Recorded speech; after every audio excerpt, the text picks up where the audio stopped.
UNICEF-ის მონაცემებით 2025 წელს სასკოლო ასაკის ბავშვებსა და მოზარდებში სიმსუქნემ პირველად გადააჭარბა წონის დეფიციტს. დღეს 5-დან 19 წლამდე ყოველი მეათე ბავშვი, ანუ დაახლოებით 188 მილიონი მოზარდი არის ჭარბწონიანი. ეს ცვლილება გლობალურ კრიზისს მიუთითებს, რომელიც ძირითადად ულტრადამუშავებული საკვების ფართო ხელმისაწვდომობამ და აქტიურმა მარკეტინგმა გამოიწვია. ამ თემაზე დღეს გავესაუბრებით მედიცინის დოქტორს, პედიატრ თამარ ოპკაიძეს. გამარჯობა, მოგესალმებით. ძალიან მოიმატა ახალგაზრდებში ჭარბწონიანობამ. თქვენ გამოცდილებაშიც თუ ხედავთ ამ რეალობას და რას უკავშირებთ თქვენ ამ ყველაფერს? დიახ, ეს რეალობა მართლაც ასეა, ჭარბწონიანობა მატულობს და კიდევ უფრო უარესია პროგნოზები, რაც შეიძლება გვემუქრებოდეს წინ.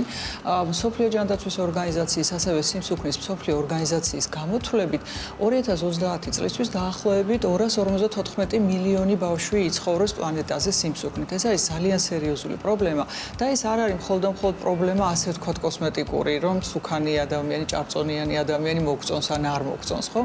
ეს არის ჯანმრთელობის სერიოზული პრობლემა, ვინაიდან მასთან არის ასოცირებული შემდგომში ისეთი სერიოზული პრობლემები, როგორიც არის შაქრიანი დიაბეტი, როგორიც არის გულსისძახთა სისტემის დაავადებები და ამიტომ ამას ჭირდება აუცილებლად ბავშვთა ასაკში მოვლა, რათა შემდგომში არ მოხდეს აი ამ დაავადების ჩამოყალიბება. რასთან არის ეს დაკავშირებული? პირველ რიგში რასაკვირველია არასწორკვებასთან, რაც უკვე აღნიშნეთ თქვენ. ეს არის მარტივი ნახშირწყლები, ეს არის ეგრეთ წოდებული პროცესირებული საკვები, რომელიც გაცილებით ხელმისაწვდომი გახდა და ეს არის რამდენიმე ფაქტორია გარდა კვებისა. ეს არის საეკრანო დროის ზრდა, რამაც გამოიწვია ფიზიკური აქტივობის შემცირება ბავშვებსა და მოზარდებში და ეს არის აგრეთვე ზოგადად ცხოვრების სტილი, რომელიც შეიცვალა და ეს არის მათ შორის ძილის დარღვევები. ხანგრძლივი ესეთი ძილის დარღვევამ შეიძლება გამოიწვიოს აისახოს ჰორმონალურ პრობლემებსა და შესაბამისად ეს ყველა აი მულტიფაქტორული მდგომარეობა, რომელიც შეიძლება საბოლოოდ განაპირობოს სიმსუქნე. და მეკითხა, რომ რა არის მეთქი ამის გამოწვევის მიზეზები და უკვე ახსენეთ და ამას ვიკითხავ კიდე, რომ რა არის პროდუქტები, რომელიც შეიძლება რომ ავიცილოთ თავიდან, რომ არ გამოვიწვიოთ, ასე ვთქვათ, სიმსუქნე როგორც დაავადება.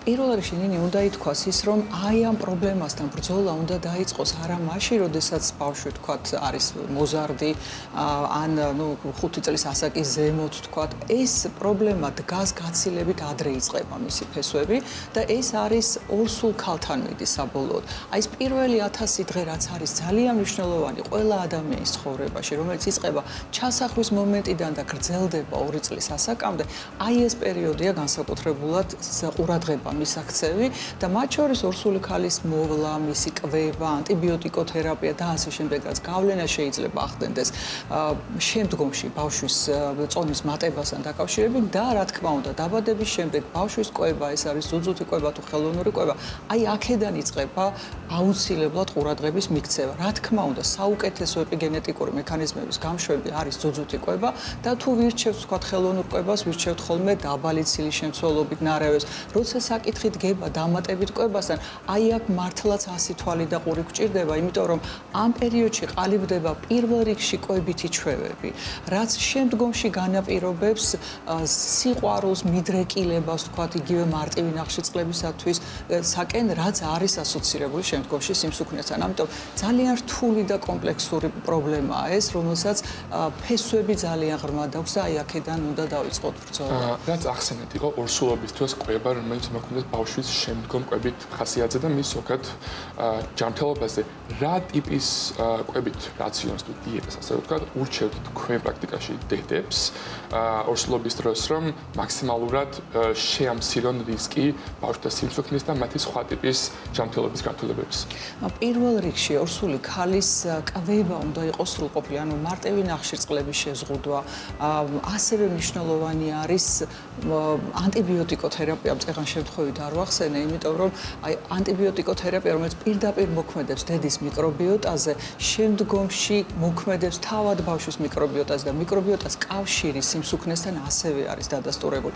ამიტომ ორსული დედის სწორი კვება, მისი სწორი მოვლა, დაავადებების სწორი მკურნალობა აქედან იწყება ყველაფერი და შემდგომ უკვე დაბადების შემდგომ აუცილებელი არის ბავშვზე ზრუნვა რასაკვირველია, სწორი კვება და სწორი კვებითი ჩვევების ჩამოყალიბება.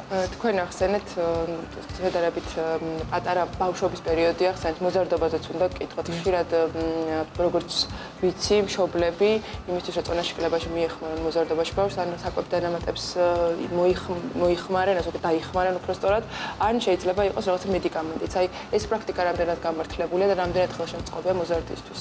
პირველ რიგში უნდა ითქვას, რომ ის პრეპარატები, რომელიც მოქმედებენ წონის კლებასთან დაკავშირებით, არ გამოიყენება ასე აქტიურად ბავშვთა ასაკში, ზოგადად არ უნდა გამოვიყენოთ მათ შორის ისეთი პრეპარატები, რომელსაც არ აქვს მტკიცებულებები ბავშვთა ასაკში. ყოველგვარ აზრს მოკლებულია ეგრეთ წოდებული დეტოქს თერაპიები ბავშვთა ასაკში მოზარდებში, რომელსაც მიმართავენ ხოლმე, სხვადასხვა ვიტამინის გავლენა წონასთან დაკავშირებით ასევე არ დასტურდება და ეს პრობლემები, თქვათ, ვისაც აქვს იგივე ვიტამინური დეფიციტი ან საფრთხე ვიტამინური დეფიციტის, აი იმ ბავშვებისთვის არსებობს ეს საკვები დანამატები. ძალიან ხშირად მესმის ხოლმე, რომ მშობლები იყენებენ მას მადის არამარტო, თქვათ, დასადრქუნად ზოგიერთ მედიკამენტს, არამედ პირიქით მოსამატებლად, როცა მდგომარეობა გვაქვს, ანუ უმადობასთან გვაქვს კავშირი. მაგრამ ეს კომპლექსები გამოიყენება მაშინ, როდესაც არის ან დადასტურებული დეფიციტი, ან კი არის საფრთხე ამისი. ვისთან არის ეს საფრთხე? ეს არის სხვადასხვა ტიპის ელიმინაციური დიეტები, მაგალითად ალერგიული დაავადებების დროს, ზოგიერთი ქრონიკული დაავადების დროს, როცა ამა თუ იმ საკვების მიღება არ შეიძლება ბავშვისა და მოზარდისათვის და მათ სჭირდებათ ჩანაცვლება. აი ამ დროს გამოიყენება ეს პრეპარატები. ხაბატონ თან, თქვენ არის ძალიან მნიშვნელოვანი ფაქტი, რომ პირველი რამდენიმე თვე შეიძლება წელიწადამდე 2 წლამდე იყოს ყველაზე გადამწყვეტი, რომ სწორი ქცევა ჩამოყალიბდეს ბავშვს შემდგომ, რომ კვებითი რეჟიმი ასე თავად შეინარჩუნოს და დიდი მოთხოვნილება არ გაუჩნდეს არასწორი საკვების კეფ. როგორ უნდა აღზადოთ ამ პერიოდში ბავშვი და როგორ უნდა მივაწოდოთ სწორად ჯანსაღი საკვები? მნიშვნელოვანია კვებითი ჩვევების ჩამოყალიბება, რაც გულისხმობს ბევრი გემოს გასინჯვას. თუ გინდათ, რომ თქვენი შვილი არ იყოს წუნია და განვითარებას შეუწყოთ ხელი, ბევრი გემო უნდა გაასინჯოთ თავიდანვე. გავითვალისწინოთ ბავშვის თავისებურებანი, ის რომ ზოგიერთ ბავშვს არ შეუძლია მოიწონოს და შეიყვაროს ესა თუ ის საკვები პირველივე გასინჯვისთანავე და ზოგიერთ მათგან სჭირდება 20 გასინჯვა, ვთქვათ, იმისათვის რომ ახალი გემო გაიგოს, გაითავისოს და მოიწონოს.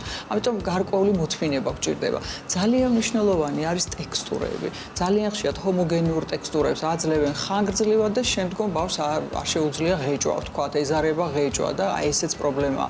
და ძალიან მნიშვნელოვანი არის კვებითი ჩვევები. ყოველთვის დასვით ბავშვი საერთო მაგიდასთან, ჩვენ ცხოვრების სტილი თანამედროვე სამყაროში შეგვეცვალა და ეს ერთობლივი საოჯახო სადილვახშმების პრაქტიკა დაიკარგა, თუმცა თუნდაც დღეში ერთხელ დასვით ბავშვი საერთო სუფრასთან, რომ გიყუროთ როგორ იკვებებით. მაგრამ აქ ერთი მაგრამ არის.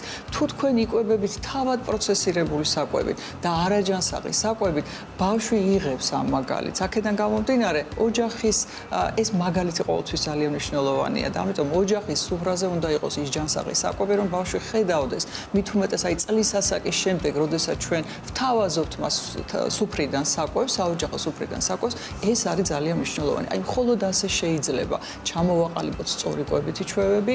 მნიშვნელოვანია, რომ შაქარი არ არის დღეს რეკომენდებული 2 წლის ასაკამდე და ასევე მარილსაც ყურადღება ექცევა, რომ წლის ასაკამდე მარილს ჩვენ ბავშვებს არ ვაძლევთ. სხვა მხრივ შეგიძლიათ სხვადასხვა დანამატებით, თქვათ, ეს არის მწვანილი თუ სხვადასხვა საშუალებით გაამრავალფეროვნოთ ეს საკვები და აი ეს გემოვნების რეცეპტორები გავავითაროთ კარგად. მოკლედ მაგალითს იღებს მშობლისგან ყოველთვის ბავშვს კვებით ჩვევებში. დიახ, და სხვათა შორის ფიზიკურ აქტივობაშიც, რაც ასევე მეორე სერიოზული ფაქტორია, როდესაც საუბარი დგება ხოლმე ჭარბწონასთან დაკავშირებით.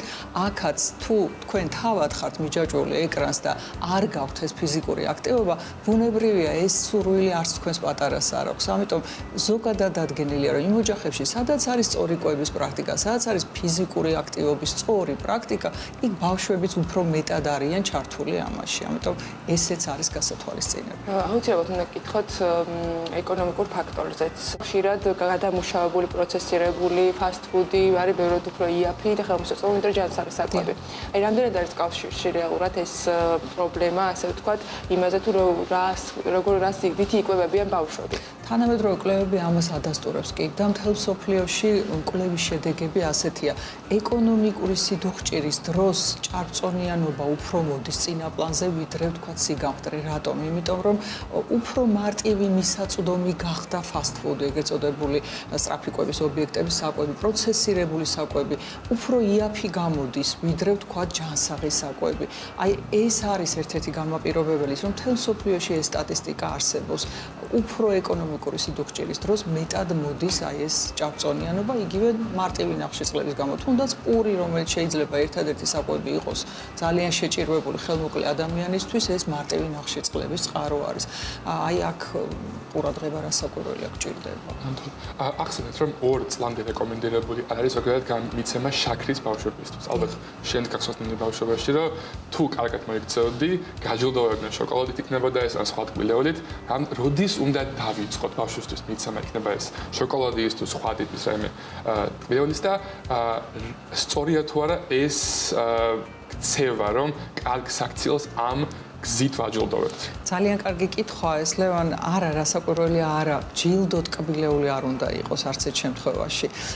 და არ უნდა ელოდოს ბავშვი, რომ თუ შეჭამს, თქვათ, ხორციან კერძს, ამას მოყვება აუცილებლად დესერტი.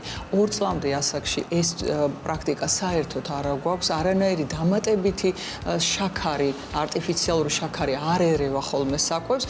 ის ისედაც აქვს მას თავისი შაქრები, რთული შაქრები, რომელიც აუცილებელია ბავშვის მიკრობიოტას განვითარებისთვის, ნაწლავთა მოქმედებისათვის და ზოგადად შეიცავს იმუნიტეტებას, რაც საჭიროა ბავშვის განვითარებისთვის და ეს არის რთული ნახშირწყლები. ანუ ეს ნახშირწყლები სრულიად საკმარისია მისი განვითარებისთვის, ესე რომ მარტივი შაქრებით ბავშვის წახალისება სწორი არამც და არამც არ არის. ბოლოს უნდა გკითხოთ ერთი, ასე ვთქვათ, რეკომენდაცია გთხოვოთ, რას ურჩევდით მშობლებს, ბავშვებს, რომ რა არის ის რამდენიმე ძალიან მნიშვნელოვანი რეკომენდაცია, რომელიც უნდა გაითვალისწინონ. გავითვალისწინოთ ერთი რამ, რომ ჩვენი გენეტიკა ძალიან მნიშვნელოვანია და ის რომ როცა ჭარბწონიანობას ეხება საქმე, დიახ, 2 ჭარბწონიან ადამიანს აქვს ძალიან დიდი რისკი, რომ ასევე ჭარბწონიანი შვილი ყავდეს, მაგრამ არ დაგვაუწყეს, რომ ჩვენი დნმ არ არის ჩვენი ბედის წერა და თუ იმ ეპიგენეტიკურ ფაქტორებს, რომელიც გვარტყია, გარს, ეს არის არასწორი საკვები, ეს არის შეზღუდული ფიზიკური აქტივობა, ძილის დარღვევა, თუ მოვაშორებთ ჩვენ შვილებს, ეს პრობლემები ნაკლები იქნება არა მარტო სიმსუქნეს სხვათა შორის და თქვენ შეგეძლებათ რომ დააპროგრამოთ თქვენი შვილების ჯანმრთელობა თუ განსაკუთრებით 2 წლის ასაკამდე იზამთ ამას. ალბათ ის უნდა აღნიშნოთ, რომ ბავშვები არ ჭამენ მხოლოდ სახლში, არამედ ასევე იღებენ საკვებს სკოლაში და რამდენად თქვენ დღესდღეობით სკოლაში არის ის სწორი საკვები რეჟიმი დაცული, რომელიც უნდა მიიღოს ცილწლოვანმა. მე მგონი საერთოდ არ არის სკოლაში. სერიოზული პრობლემა, სკვება უნდა იყოს სკოლაში აუცილებლად, სამწუხაროდ ეს არ გვაქვს და ის ბუფეტები, სასადილოები, რაც არის სკოლებში, მეტწილად ბავშვებს სთავაზობენ არაჯანსაღ სნექებს, არაჯანსაღ საკვებს, სომეულს, ტკბილეულს, რაც სწორი არ არის, მაგრამ აქ მოდი ერთი რამე ვთქვათ. რა შეაქვს სკოლის ადმინისტრაციას თავის სასადილოში? ის რაზეც არის მოთხოვნა, ხო? ისევ და ისევ იმ კვები ჩვევებთან მივდივართ, ისევ ჩვენი მშობლების როლთან მივდივართ. თუ თქვენ ბავშვს თავიდანვე ასწავლეთ სწორ კვებას, ის ნაკლებად მოითხოვს შემდგომ იმ შოკოლადის ფილას თუ სხვა ესეთ მარტივ ნახშირწყლით სავსე საკვებს და მოითხოვს, თქვათ, იოგურტს. აქაც გარკვეული სიფრთხილეა საჭირო. ძალიან ხშირად იოგურტები ფარავენ საშიშროებას, მაგალითად შაქარს შეიძლება შეიცავდეს და არ დაგვაუწყეს გაზიანი ტკბილი სასმელები, რომელსაც უნდა ვუთხრათ, რა თქმა უნდა, არა, მისი რაოდენობა უნდა შეიზღუდოს, იმიტომ რომ ერთ-ერთი განმაპირობებელი სიმსუქნის სწორედ აი დიდი რაოდენობით გაზიანი ტკბილის სასმელების მოხმარებაა. უღრმესი მადლობა, მინდა რომ ძალიან საინტერესო. ძალიან საინტერესო რჩევებისთვის. დიდი მადლობა.